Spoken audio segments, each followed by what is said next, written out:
ओम नमः शिवाय। आज हम श्रावण मास का पंचम अध्याय सुनेंगे। श्रावण मास में श्रावण महात्म्य सुनने का बड़ा ही महत्व है। जो भी इस महात्म्य को श्रवण करता है यानी सुनता है, उसकी शिवजी भोले हर मनोकामना पूर्ण करते हैं। आइए पंचम अध्याय आरंभ करते हैं।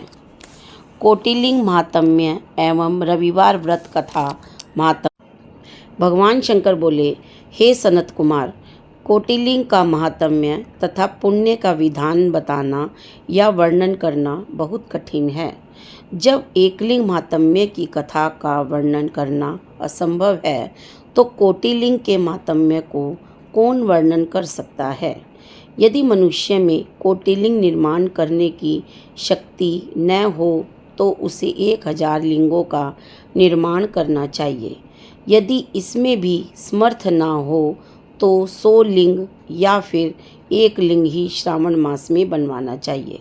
एक लिंग के बनाने से भी जीव मेरे पास निवास करता है। कामदेव के शत्रु भगवान शंकर का ओम नमः शिवाय मंत्र से पूजन करना चाहिए। घर में यज्ञ करके उद्यापन करना चाहिए। हवन करने के बाद ब्राह्मणों को भोजन कराना चाहिए। इस व्रत को करने से असमय में मृत्यु का भय समाप्त हो जाता है। इस मास का व्रत बंध्यत्व का हरण करके संपूर्ण आपत्तियों को दूर करता है। रोग, शोक, संताप मिटाता है। जो प्राणी पंचामृत से श्रावण मास में मेरा अभिषेक करता है, वह इस शरीर को छोड़कर कैलाश में एक कल्प तक मेरे पास निवास करता है। वह प्राणी पंचामृत पीने वाला, गौ तथा धन आदि से युक्त अत्यंत मधुर भाषी त्रिपुरासुर हंता भगवान शंकर का प्यारा बन जाता है। जो मनुष्य श्रावण मास में हविष्यान्न भोजन करता है, वह चावल आदि संपूर्ण धान्यों की अक्षय निधि से युक्त हो जाता है।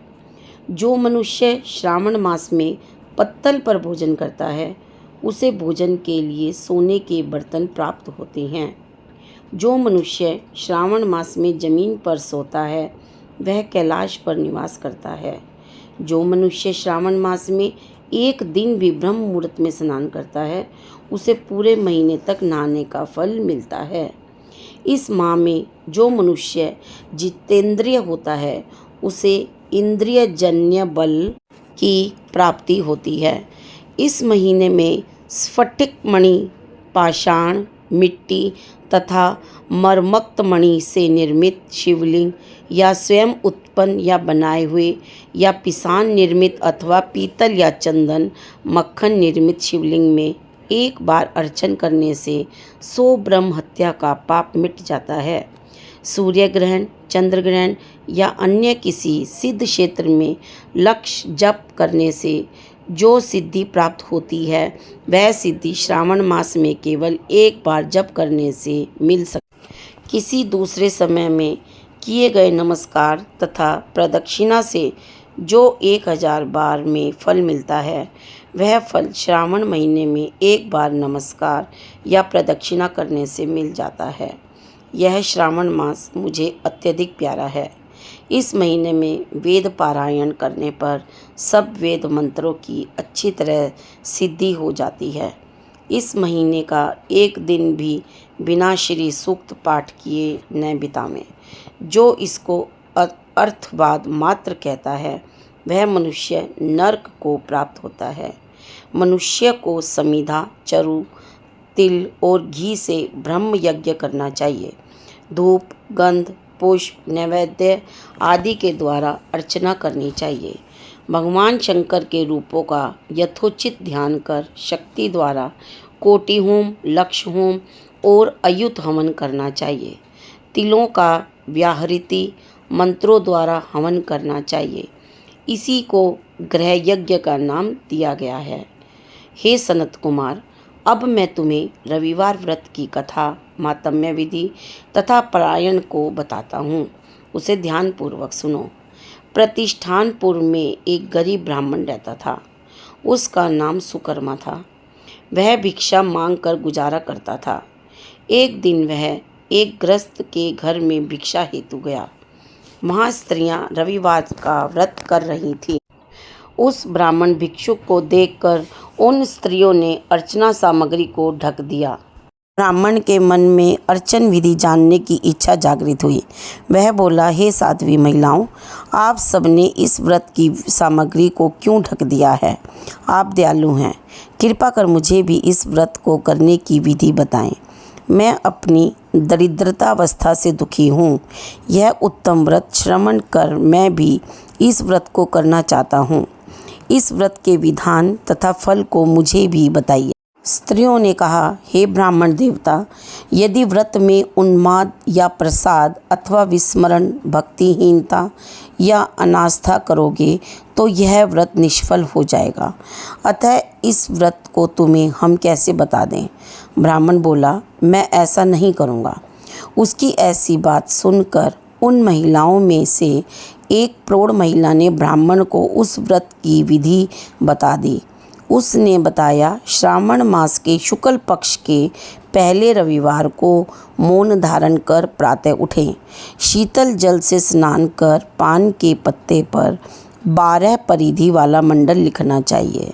उसे लाल चंदन से सूर्य नारायण के तुल्य गोलाकार लिखना चाहिए। उस मंडल में संज्ञा नाम वाली स्त्री सहित सूर्य का लाल चंदन से पूजन करना चाहिए। घुटने जोड़कर जमीन पर बैठकर सूर्य के 12 मंडलों का अलग अलग लाल चंदन से युक्त लावा तथा जपा पुष्प से युक्त अर्घ्य को श्रद्धा भक्ति से सूर्य नारायण को दें।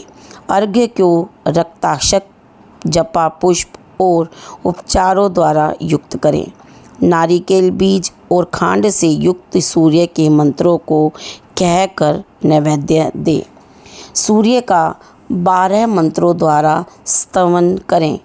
12 बार नमस्कार करें, 12 बार प्रदक्षिणा करें तथा 6 सूतों को एक में मिलाकर उसमें 6 ग्रंथि लगावें। उस सूत्र को सूर्य नारायण को अर्पण कर अपने गले में पहन लें। 12 प्रकार के फल का बायना ब्राह्मण को दें। कुपात्र को इस व्रत की विधि नहीं बतानी चाहिए। हे द्विज, इस व्रत के करने से निर्धन धनवान हो जाता है, निसंतान पुत्रवान हो जाता है, कोढ़ी का कोढ़ मिट जाता है, रोगी का रोग दूर हो जाता है। प्राणी जिस वस्तु की इच्छा करता है वह उसको इस व्रत के प्रभाव से प्राप्त हो जाती है। श्रावण मास के महीने 4 या 5 जितने भी रविवार पड़ें, सब रविवारों का व्रत करना चाहिए। व्रत के फल की प्राप्ति हेतु उद्यापन भी करना चाहिए। इस प्रकार रविवार का व्रत करने से कार्य सिद्धि होती है। गरीब ब्राह्मण रविवार के व्रत की विधि प्राप्त कर अपने घर को लौट गया। घर आकर उसने अपनी दोनों पुत्रियों को भी रविवार व्रत की कथा एवं विधि से अवगत कराया। उस व्रत के सुनने और अर्पण तथा दर्शन मात्र से उसकी दोनों पुत्रियां सुंदर बन गई। उसी दिन से गरीब ब्राह्मण के घर लक्ष्मी जी निवास करने लगी। अब वह ब्राह्मण भगवान की कृपा से धन कुबेर बन गया। एक दिन वहाँ का राजा ब्राह्मण के घर के सामने से गुजर रहा था तो उसकी दृष्टि ब्राह्मण की रूपवती कन्याओं पर पड़ी।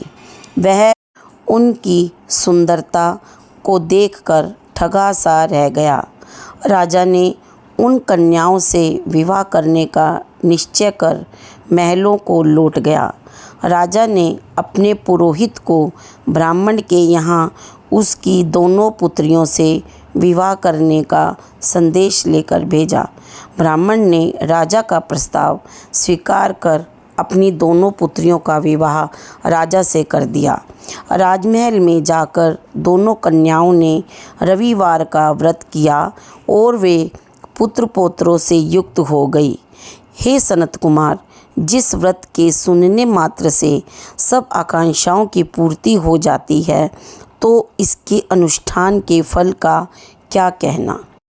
ओम नमः शिवाय। पंचम अध्याय समाप्त हुआ।